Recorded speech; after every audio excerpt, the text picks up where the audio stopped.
So formally from me, Dion, welcome. I'll just do a quick introduction to those that don't really know me. I'm Dion. Introductions are over. In the top, no. I started Action Factory a couple of years ago. Where we're now, probably about, I think it's about 10, 12 years ago. Been doing this since then. Gotta love it. Addicted to it. It's who I am. It's what I do. I eat, sleep, breathe this stuff. It's just, I don't know. It's just my life. And I'm enjoying every second. We all experience moments of great joy and happiness. We all experience sad moments, even depressed moments. That in itself is part of who we are as humans. What is important to realize is, where do you spend the most time? That's where the question lies. So I've got a very simplistic concept that I believe in. I personally believe I cannot truly appreciate the good moments of life if I don't occasionally experience the bad ones. I don't know if that makes any sense to anybody. How do you really know if you're happy unless you've been sad? How do you know? What do you measure it with? How do you compare it? So for me as a human, I don't fear or have a negative, anxious attitude towards my own states when I go into a bit of a negative state. I see it as normal, but I don't spend a lot of time there. And I don't allow it to control me and take over my life. Therein lies the difference. I take control of who I am. And as humans, if we understand how, we can actually control our states. So the first thing we need to understand, guys, is we're not magicians. You know, just because we're coaches and we've been in the industry a long time, it doesn't mean we've got a magic wand. It doesn't mean that we are in this constant hyped up state. We also have states that go up and go down. It's normal. Your clients will have the same, as do you. The question is, where do you hover? Which state is your default state? If you're in a depressed state most of the time, that's when you get diagnosed as depressed. That's when people say you're now manic depressive. Why are you manic depressive? Because you're there most of the time. Now here's a quick secret. Did you know that even a manic depressive have happy moments? I mean, how disappointing. One would expect them to be depressed all of the time. No, they also have happy moments, but they're few and they're far between. So what do we do as coaches to a certain extent? We take people on a journey where they can experience above, call it the average line, a good state, a bliss state, a pleasing state, a congruent state most of the time. Does that make sense? Now, one of the concepts that I really want you guys, I want you to get this. It's important to get this. We as humans, when we buy something, when we acquire a piece of technology, it comes with a user manual. If I go and buy my wife a new washing machine, what a nice husband. Buy my wife a new one. If I go buy a new washing machine, what's one of the first things we're going to do? We're going to unpack it, we're going to install it, and then we're going to take out the user manual. Because we want to read how to use it effectively and to its best. Yeah? If you buy a new car, what do? Well, you want to try and figure out how all these gadgets work. So you grab the manual. I know some of you guys don't read the manuals. You expect someone else to read the manual and then explain to you how it works. But someone has to read the manual to understand how this thing works, right? We didn't come with a user manual. Humans are the most complex pieces of machinery, equipment, things, whatever you want to call it, on this planet. And we did not come with a user's manual. In fact, no one has printed one yet. So the problem we have with that is we've got to figure this stuff out ourselves. And some people are brilliant at figuring it out quickly. Some people just take a little bit longer. Some people figure it out for one part of their lives, and then the next season comes, And the stuff we figured out for the previous season doesn't apply in this season, and now we're screwed, and we're going to start from scratch again. But here's the principle behind it. That's normal. What we often do is we judge people that struggle figuring it out. No, they're not broken. They're just different. That's all it is. And it's okay to be on a journey of figuring it out. Because here's another last secret. One of many. No human has ever figured it out 100%. If you do figure it out 100%, please call me. I'll come and worship at your feet, because then clearly you are absolutely supernatural. So nobody has all the answers. We don't have all the answers. No, we don't. We've got some techniques to help people find the answers. So as a coach or as an NLP practitioner, do you believe that you are so sorted that you can tell other people how to live their lives? So rule number one, when we coach people, when we take people through NLP processes, we don't tell them what to do. My life, I believe I've got my life sort of sorted, but not everything. But if I want to tell you how to live your life, then I must have some kind of belief in my head that I know more about your life than what you do, and I can live your life better than you. Which means I must have one massive ego. There's something seriously wrong with my ego needs to be enormous for me to believe that. So one of the golden rules of coaching is we don't tell people what to do. We don't tell people what to do. That's a massive misconception a lot of people have with coaching. So let's put that in the grave right now. What we're going to teach you guys is a process of, or a string of different techniques and skills that allows your client to come up with their own solution, to apply that solution in their lives, and then reap the rewards. Because they have the solution.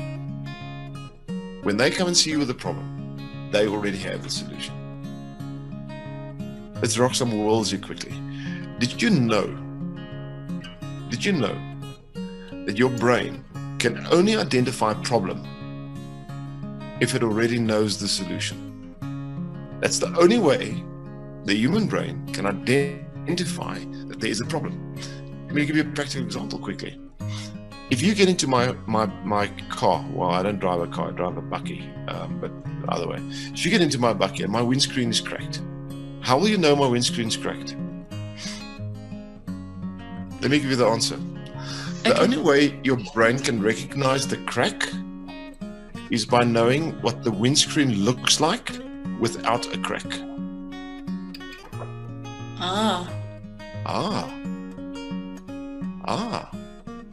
The only way the human brain knows it's experiencing depression is by knowing what a heightened happy state feels like. The only way the human brain knows it's experiencing an anxious moment is by knowing what a calm moment feels like. The only way the human brain knows it's in a stuck state is by knowing what it feels like by being in a fruitful, effective, productive state. The only way you know you're not succeeding is by knowing what success feels like. You only know you have a problem if your brain knows the flip side of it, which is the solution. Most of us believe that we should intellectually know what the solution is. The solution very often lies on a subconscious level. It's not something we logically think about. Nobody gets into the bakkie and says, oh, look, I know what that windscreen should look like. This clearly is not the way it should look like. Therefore, this must be a crack. I've never heard anybody say anything like that. If you have, please send them my number. They need help. Nobody talks like that.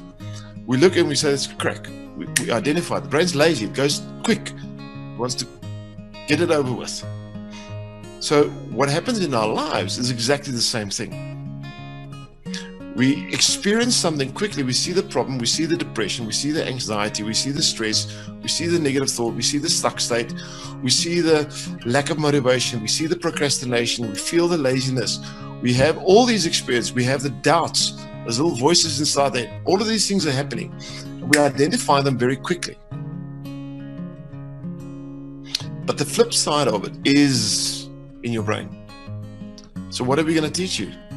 Imagine I gave you nice specialized spoons that you can take and stick into your client's brain and then catch the solution and bring it to the surface. Would that be cool? That's exactly what we're going to teach you guys. That sounds crazy, doesn't it? How many times in your life have you made a decision and you do the opposite? How many times on a day? Let's think about it quickly, because you know what? We as humans, we're smart beings, eh? We're smart. We've put men on the moon. We've created cell phones, computers. We can fly around the world. We've got trains that are fast. You know, we can do medical stuff. Take a heart out of this body and put it into that body. I mean, how crazy is that? I mean, we're smart, aren't we? Well, we know what to put in our mouths, what's healthy, but we don't always. Has anybody here eaten anything that's unhealthy? McDonald's, KFC, Burger King, come on now, deep fried oily chips, extra fat on the steak, a little bit of too much water. Guys, intellectually, we know what to do with our health. We know we should go for walks. We know we should go for jogs. We know we should go for a cycle. We know we should exercise. We know we should do all the things. Is there anybody in this room that exercises exactly every single day as they should? As you know, intellectually, you should actually. Anybody? Anybody? Oh my goodness. I don't know where these people are. In 10 years, I've never met one. We know what to do, but we don't. We know what to do with our money. We know what to do with our money. We know we shouldn't buy money. That's called a credit card or loans. It's expensive. We know we should save some of it. We know we shouldn't spend it on stuff we don't need. Like that extra pair of shoes, Danny. That extra makeup brush. You've already got 17 of those makeup brushes on your counter. Why do you need another one? How many hairbrushes can one person? How many shoes, ladies, do you own? Be honest. Don't even know. So you guys don't even know. We spend money on stuff we don't need. Intellectually, we know what we should be doing with our money. We know we should be investing our money. We know we should make our money grow for us. We know all of these things.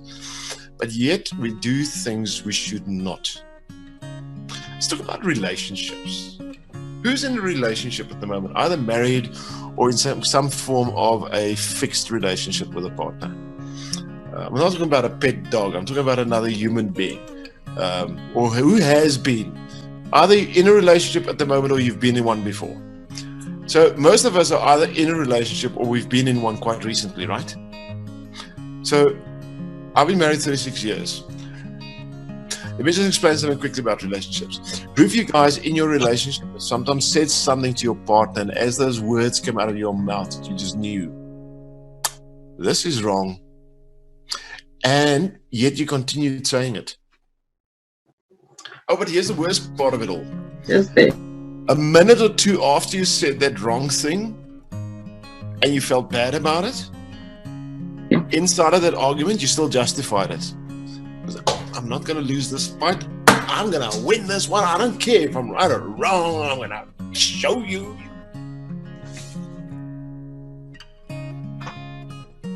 And whilst you're doing it, you know, oh man, I'm so stupid. Really? Am I doing this? Did I just say that? Did I just do that? Can it be true? Is it possible? Ach nee, Serious? Or is that just me and Patrick? Come on. Come on, show me your hands if you're guilty, you know what I'm talking about. All right, let's go to career. Let's talk about career decisions, job, work-related decisions. I mean, we know, especially if we're employed by a, organization like a big green machine or something, we don't know exactly how much energy and effort we should put in. We know we should be time conscious. We know what we should be doing, isn't it? Maybe you run your own business, you're an entrepreneur. We know what we should be doing, don't we? How many of you actually do what you know you should be doing? I know there's days you do more, I know it, but who's ever came up with a reason not to do something today that you know you should have, and you hid behind a ridiculously cock excuse? Oh yes. All right. Here's the principle. Here's the principle we need to understand. You ready for a shocker? Your conscious brain only makes approximately 5% of all your decisions. The subconscious brain makes about 95% of your decisions.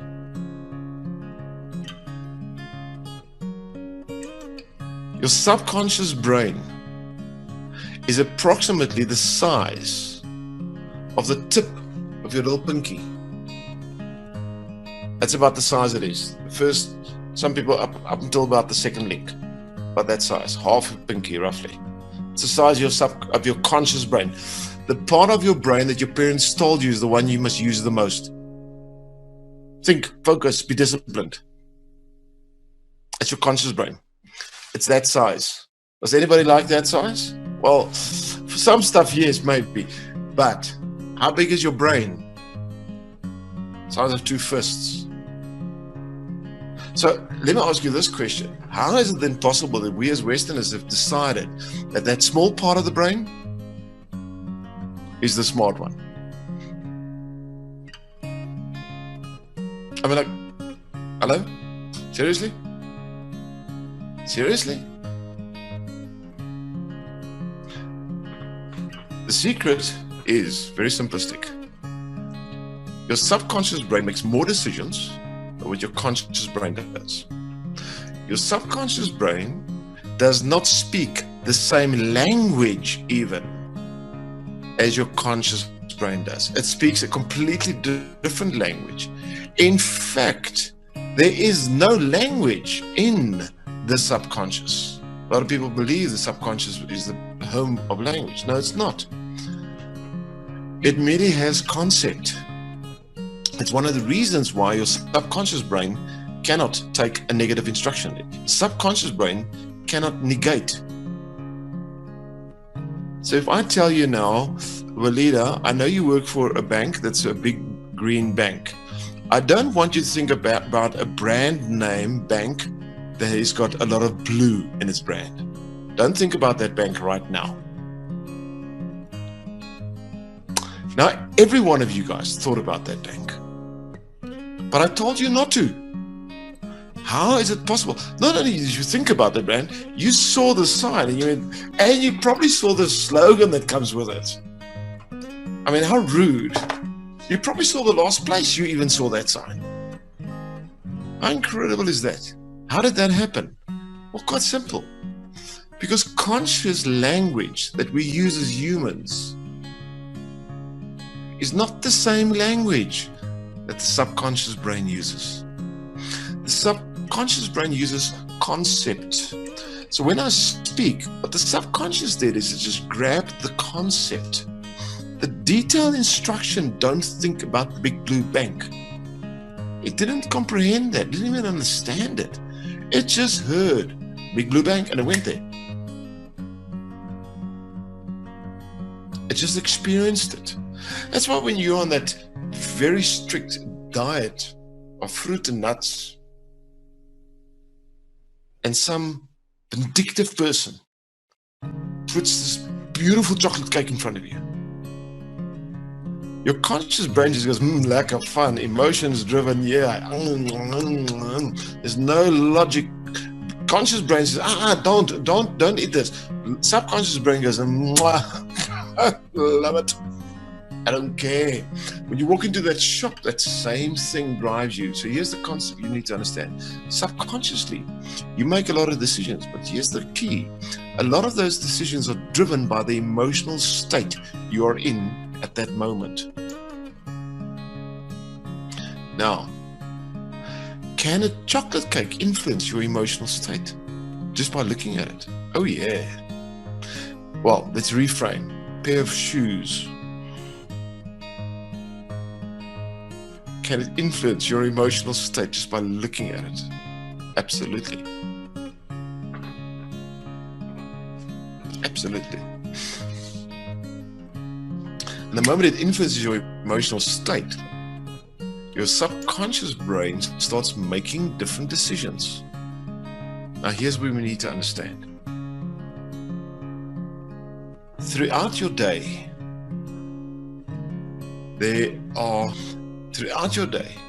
millions of decisions are being made on a subconscious level. Many of them you don't even think of, you're not even aware of. They happen automatically. And they happen automatically through what we call triggers. Little triggers that shifts your emotional state, alters your emotional state you're in, and shifts the way you make those split, quick decisions. When you're at work, you're in a good state, it's a good day. Woke up nice, fresh, took a good shower, maybe had a quick bowl of Kellogg's before you went to work. Your day just started off well. And then someone says that statement in the workplace, and all of a sudden the bitch comes out. Like your state shifts, your response shifts, your behavior shifts, your internal dialogue shifts, the way you make decisions shifts, the way you respond shifts, the way you behave shifts, the way you feel shifts during and after. Because now you blame yourself. Oh, I shouldn't have done that. Oh, I'm so terrible. I've got no self-control whatsoever. So let me ask you this question. Who's in control of your mind?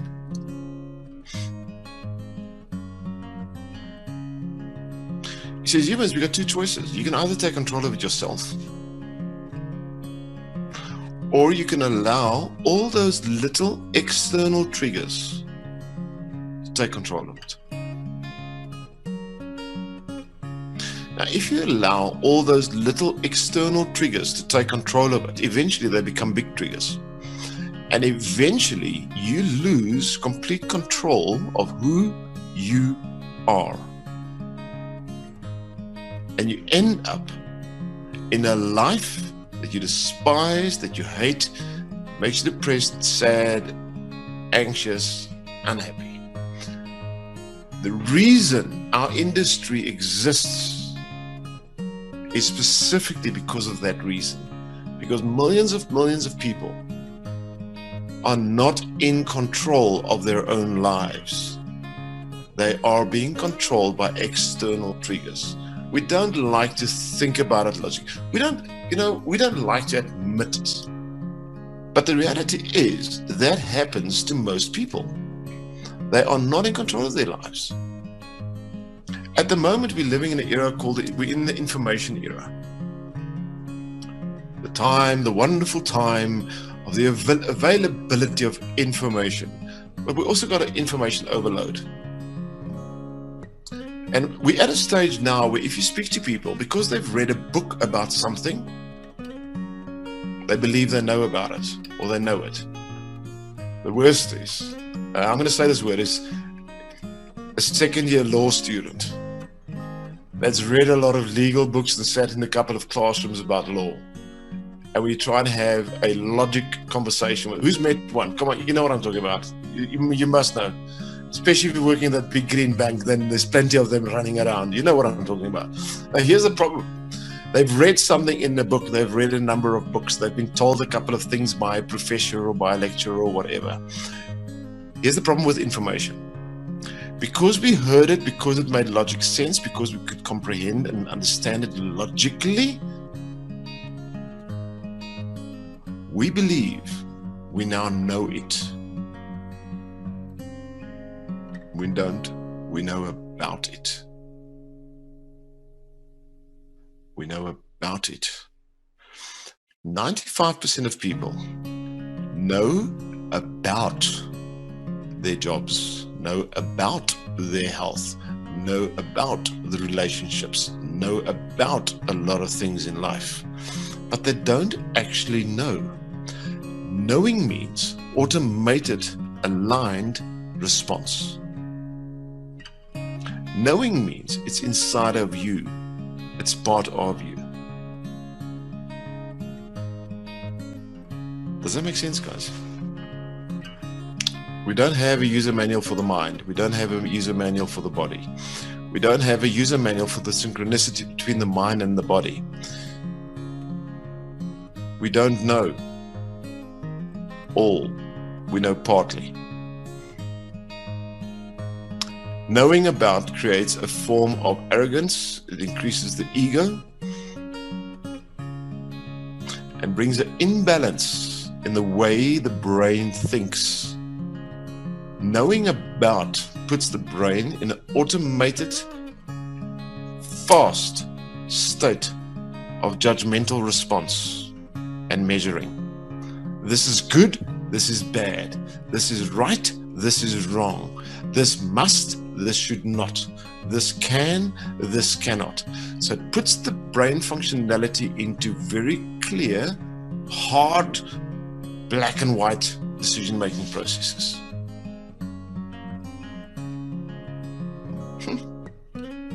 We do it in our relationships.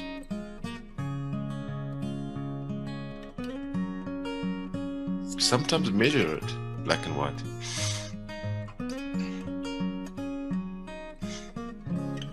We measure what we do for a living, black and white. How many hours? What are the benefits? Salary? Who do I report to? What's my career path look like? Good job, take it. Does it bring me joy? Does it develop me? Does it allow my creative juices to flow? Is it synchronized with my true value system? Will this really develop me as a human being? Will this add value to the world? Will it leave a wonderful... No, none of that, man. How much money? Give me the salary first, please. Let me look at the salary, that I'll tell you if I want the job or not.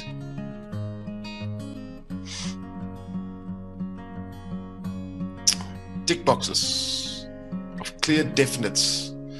The clear logic definites are not there, we struggle to make decisions. The reason we struggle to make those decisions is because we don't know. We don't know the inner truths anymore. So we go through life with knowledge or information. And based on the information, we make decisions, judgment calls, choices. We act accordingly.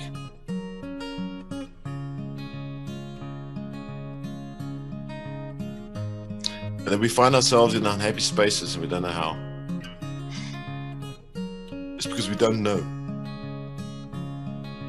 We've ignored two components of what we are: the subconscious and the emotions. Go into a corporate environment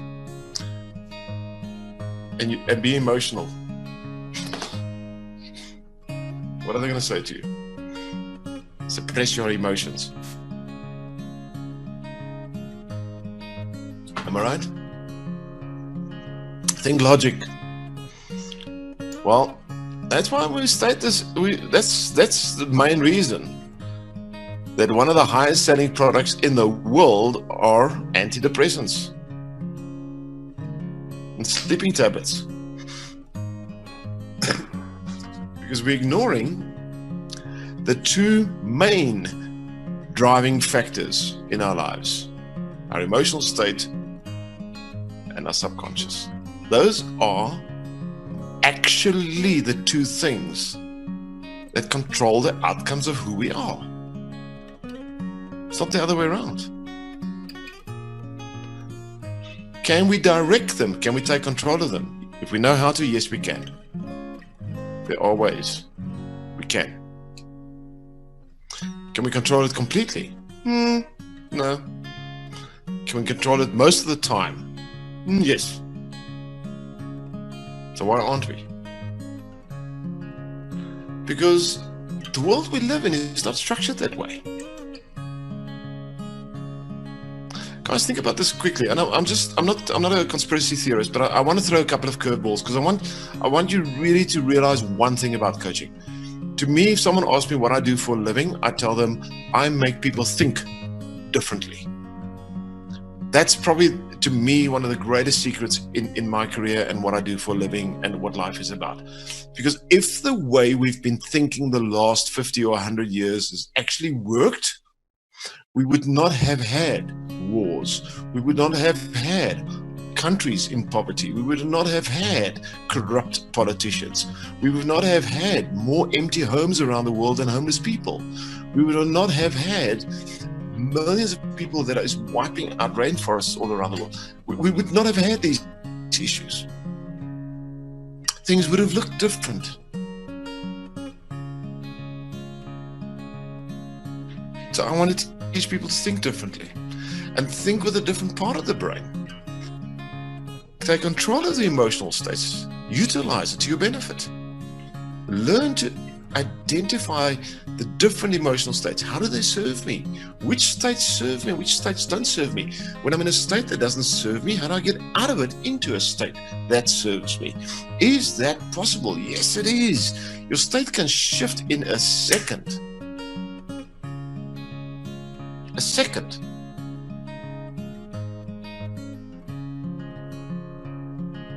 Yep. You've walked into a room, or you've been in a room, you've been down, someone walks in, they say one sentence, you go, state shifts immediately. Your emotional states can shift quickly. So I'll tell you a quick story about, someone told me the story years ago, and I still remember it. It was so beautiful. So little Johnny goes to his mommy and he says, "Mommy, what is NLP and coaching all about?" So his mommy says, I'll tell you in a moment. Go ask Grandpa, how is his arthritis? Little Johnny goes to his grandpa and says, "Grandpa, how's your arthritis?" And then Grandpa, "Oh, Johnny, it's so sore. Look at my hands. I'm in so much pain. It's so miserable getting older and this arthritis. I've got to watch what I eat. I can't do what I want to and eat the nice food. It's so miserable, horrible." And clearly Grandpa goes into a very, very negative state. And Johnny's done, he's done what his mommy's told him. And he goes back to his mommy. He says, Mommy, okay, I asked Grandpa. Now tell me, what is NLP and coaching? So Mommy says, "I'll tell you now, little Johnny. Did you ask Grandpa about his arthritis?" "Yes, Mommy." "Okay, what did he say?" "Oh, Mommy, he just moaned for another 20 minutes. "Okay, go ask Grandpa, what's the funniest thing you've ever done?" So little Johnny runs to the Grandpa and says, "Grandpa, what's the funniest thing I've ever done?" And Grandpa's like, "Oh, little Johnny, and he starts telling stories about little things and twerky things about little Johnny. And he's sitting there and he's laughing. And little Johnny runs back to Mommy and says, Mommy, what is NLP and coaching?" He says, "Johnny, did you ask Grandpa about it?" "Yes." "What was Grandpa's response?" He was just laughing the whole time. That was NLP and coaching. It is taking someone that's in a certain emotional state, that's got certain specific thought patterns that is circulating in their brain, shifting it to a different emotional state with a new, fresh thought pattern in the brain. Because if we can create that, the types of decisions we make will be different. When I'm in a bad state, I make bad decisions. When I'm in a good state, I make good decisions. Every single decision I make is state dependent. If we shift states, if we change the way people have internal dialogue and the way they make decisions, if we teach people how to sometimes behave differently, if we teach people how to experience the same thing differently and get different feedback into the brain, we bring about shifts, internal shifts, permanent shifts inside of the person. And people literally go from being this person to another person in a very short time frame. We can actually recreate who we are if we start applying the correct skills and tools.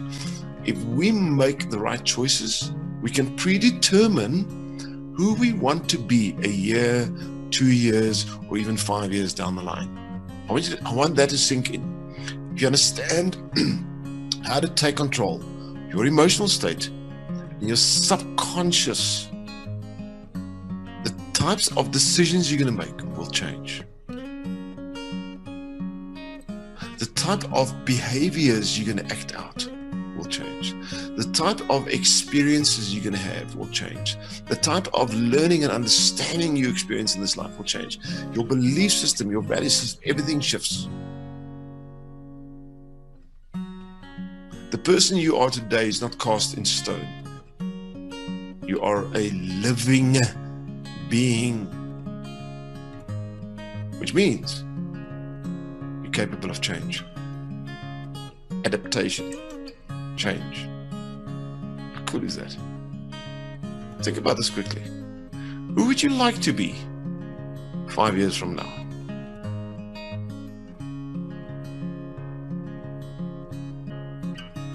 Do you like who you are at the moment? Are you completely satisfied with who you are? If you look at your journey over the next year, over the next 5 years, the next 10 years, the next 20 years, the next 50 years, we're probably going to grow old. We're going to, we're at an age now, some of us, we're going to grow to 137, they claim. What does your next 100 years of your life look like? Are you in control of it?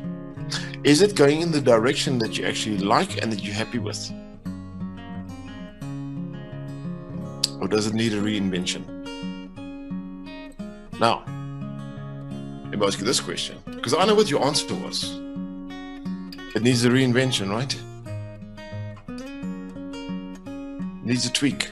It needs a shift. I'm not saying go from being a sexy woman to being a hard stuff man. I'm not talking about that kind of change, you know? I'm talking about the internal emotional control of your subconscious and all of that stuff. So let me just ask a simplistic question. Who of you here, if you could alter, shift, change, improve, better, create a different mindset of more love, more joy, more health, more wealth, you know, who would do it? Can I just see hands? If you would. Okay. Now here's the secret I want you guys to understand quickly. Please. And please forgive me for saying this. The fact that you believe you want that means what you have at the moment, you're not completely happy with. If you were happy with what you had at the moment, you would not desire something else. Well, now I'm somewhat depressed. I know, man. Here's the thing. Life is a journey. It is an experience of continuous change, shifts, alterations. Everybody goes through it. The question is, how do you handle it? How do you cope with it? How do you adjust to it? How do you adapt to it? I'm going to tell you a quick story. I want to tell you my butterfly story. So here's this little worm or little caterpillar. Lives happily on a leaf. Wakes up in the morning, says, how's it to the other caterpillars? Wave. Wave, everybody wave at the other caterpillars. Wave. Hello caterpillars, hello caterpillars. Every morning it's happy when it wakes up because it knows the day is going to be glorious. I mean, think about it. If it's a female caterpillar, it's got 38 legs. Just think about the shoes. Think about that shoe. Think about what that shoe cupboard looks like. It's got 38 legs. I mean, that's like serious shoe shopping. And you can wear, 19 different pairs every single day. I mean, that must be, you can wear the high heels at the back and the flat soles at the front, walking downhill all of the time. What a crazy existence. And all you do is chow leaves the whole day. And then, chowing leaves. It's like, how's it to the other caterpillars wearing your fancy shoes? 38 shoes, 19 pairs, crazy life. Chowing. And then one day, yellow stuff comes out of your butt. funny yellow sticky stuff. And you start spinning around in circles and you get trapped in the sticky stuff. It's called a cocoon. You blink your eyes, you're in darkness. You're completely trapped, you don't know what's going on. Everything's gone mushy. Because inside the cocoon, that poor caterpillar's body just goes all mushy, goes liquid. Where did the eyes go? No, you can't see nothing. Gone. Oh, my hands are gone. Everything's liquid. Now, at some moment, a little crack of light appears and it sort of forces itself towards that light and pushes hard and pushes out on the other side. And it looks down and the first thing it notices, where's my legs? Because now it's a butterfly. It doesn't have that many legs anymore. And you know what it does? Firstly, it's usually angry because it doesn't have the legs it used to have. Because the legs were what it used to trust on to carry it around. You see, my life has been built on my 38 legs. Now it's gone. As humans, we have the same problem. That behaviors, knowledge, wisdom, information, behaviors, responses, way of carrying yourself that served you in the past does not necessarily serve you in your future. Because as humans, we go through a metamorphosis every 7 years of our lives. Every 7 years of our lives, we go into a cocoon. We change. And we come out the other side and we're different to what we were before we went in. Think about your life from birth to 7, 7 to 14, 14 to 21, 21 to 28, 28 to 35, 35 to 42. I'm losing most of you guys now. 42, 49, 49, 56, 56. Old.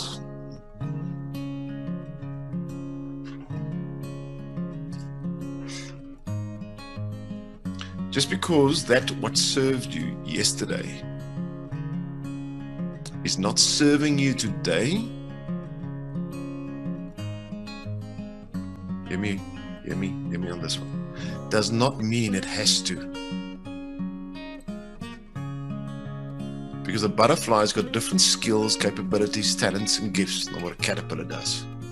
It comes from the same source. It's just gone through a change.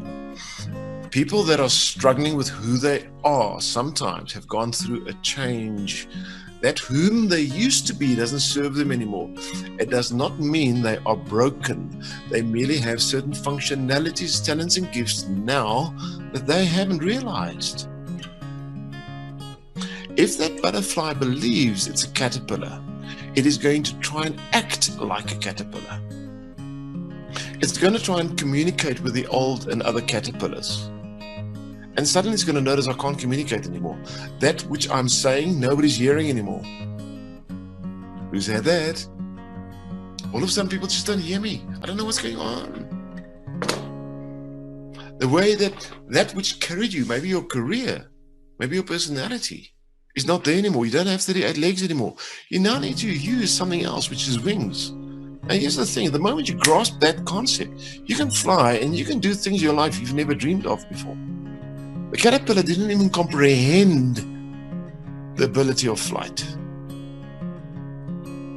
The butterfly is capable, but the butterfly will only fly if it takes a little bit of risks, if it applies courage, if it spreads the wings, allow the wind to come and lift it off the branch and start flying. Only then can it start to truly experience.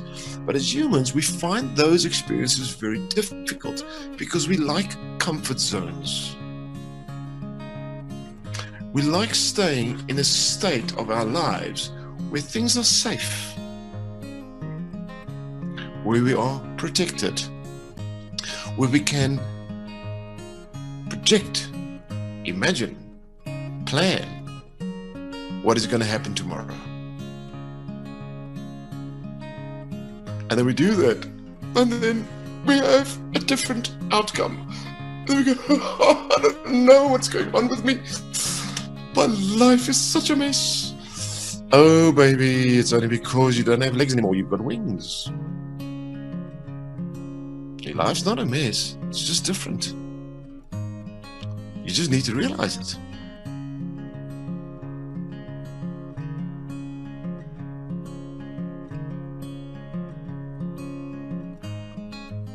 Isn't that crazy?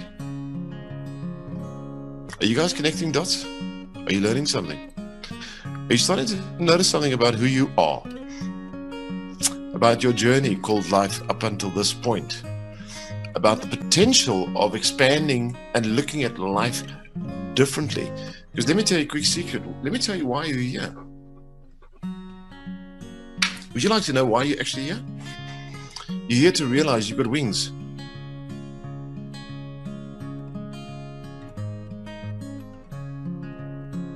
And we need to get you to let go of those 38 pairs of shoes that you've been carrying around. Because you're not going to need them now. We need to get you to realize that you can't eat the leaves anymore. Eating a leaf is impossible because your mouth doesn't function the way it used to. It does not mean your mouth is broken. It means it works differently. When things change in life, the person is not broken. They just work differently. They function differently. There needs to be a new program installed. It's just as well you've got an upgraded piece of computer in front of you, but you're still trying to use software from the 80s. It's not going to give you the results you're looking for.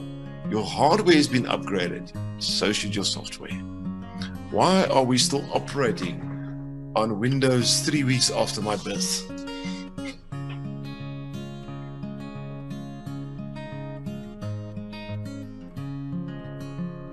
What model are you? My hardware is 57, my software is 26. Yeah.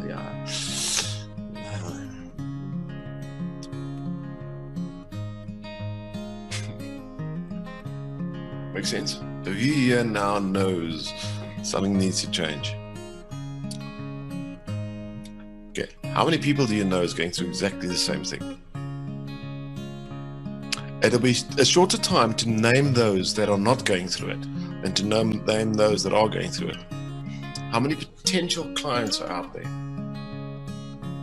I don't know, everyone you meet? Everyone you meet.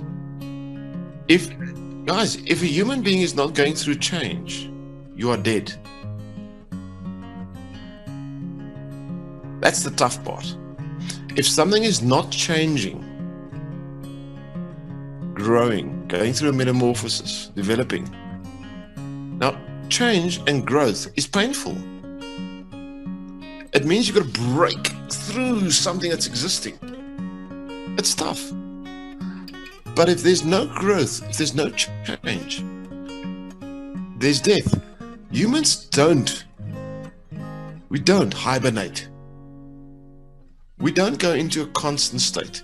Your brain, neuron connections inside of your brain, if they go into a constant state, they die. They only function when they're stimulated, when they're growing, when they're developing. Our human brains cannot even be stagnant. That's why I giggle. Some people say, no, clear your mind. Don't. If you take someone that works in a factory, their job is to take item, put item there, take item, put item there, take item, put item there, take item, put item. And they do that every year in, year out, year in, year out. There's not enough stimulation for the brain. They literally, physically get dumber. Because the neuron paths in the brain, if they're not used, the brain prunes them. They die. When you were 5, 6 years old, you started to learn how to talk properly and you learned language and everything else. From about 7, 8, 9, 10, you stopped learning new languages. Try and learn a new language now and notice how difficult it is. The reason it's difficult is because that neuron path that your brain used to learn language hasn't been used for a long time. So the brain cut it out. It's been pruned, it's died. It's only when stimulation and growth happens that we are alive. The opposite of it is death.